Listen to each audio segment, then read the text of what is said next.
Hello guys, আমি উলুবেরিয়া এসে গেছি। আমার পাশে আছে আমার ফেভারিট পুতুল। এর সাথে আমি আমার আনন্দ দুঃখ সব কিছু শেয়ার করতাম বিয়ের আগে।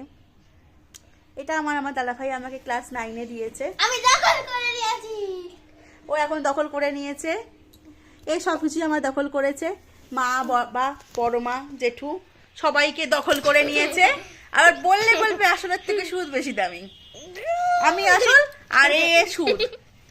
এই মেয়েটার জন্য কম বকুনি খেয়েছি, কিছু বলা যাবে না। না, যদিও পিঠে দু চারেক পড়ে যায়, ভয় পায় আমাকে আর আমার দাদা ভাইকে পায়।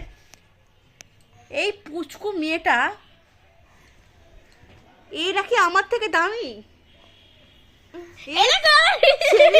সেদিন এলো, সেদিন বাবার কোলে সদ্য জন্মালো, দুদিন আগের বাবার কোলে এলো, চোখের উপর লাল লাল হয়েছিল। আমি বলেছিলাম যে একে আর আইশ্যাডো কখনো দিতে হবে না, এ এমনিই তো জন্মেছে আইশ্যাডো নিয়ে, একে আর কখনো আইশ্যাডো দিতে হবে না। আর আমার একটা ভাইজি আছে রিমি বলে, তার ঠোঁটটা গোলাপি ছিল। আমি তার মাকেও বলেছিলাম, আমিও তখন ছোট ছিলাম, যে বৌদি একে কোমরে লিপস্টিক করতে হবে না, ঠোঁটটা আর এমনিই গোলাপি।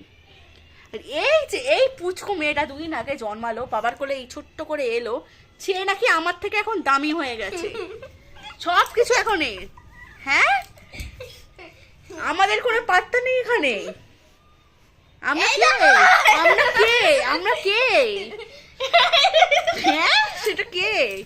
এই যে ওনার এখনো হেঁচকে উঠে যাচ্ছে, উনি জল খাবেন না, উনি এখন শিয়ারে সব কিছুতে দখল করতে।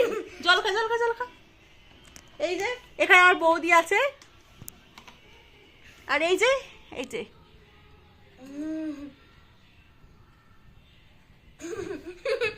জল খা আগে।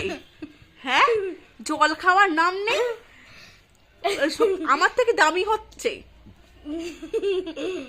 ছোট দিদি বদ দিদি করে সব আমার ভাগটা নিয়ে নিয়েছে, সব ভালোবাসায় ভাগ বসিয়েছে এই মেয়েটা। দুজনেই একই রয়েছে, যেমন পিসি যেমন। হ্যাঁ, আমাদের বেলা দুপুরে চান করা, হ্যাঁ এইটাই স্বাভাবিক। না, আমি আগে করে নিই, একটু বাবার বাড়ি এসছি, এখন অনেকটা বেলা হয়ে গেছে। ঠিক আছে ভাইজি, আমি একসাথেই করে নেবো, কোনো অসুবিধা নেই। আমারই ভাইজি কিছুটা তো আমার মতনই হবে। বাইরে বেরোলে দুজনকেই কপি পেস্টই বলে, আর কেউ বলে না। কপি পেস্ট, দুজনেই কপি পেস্ট। আমিও যেমন মোটো হয়েছি, আমার ভাইজিও তেমন মোটো হয়েছে, দুজনেই কপি পেস্ট।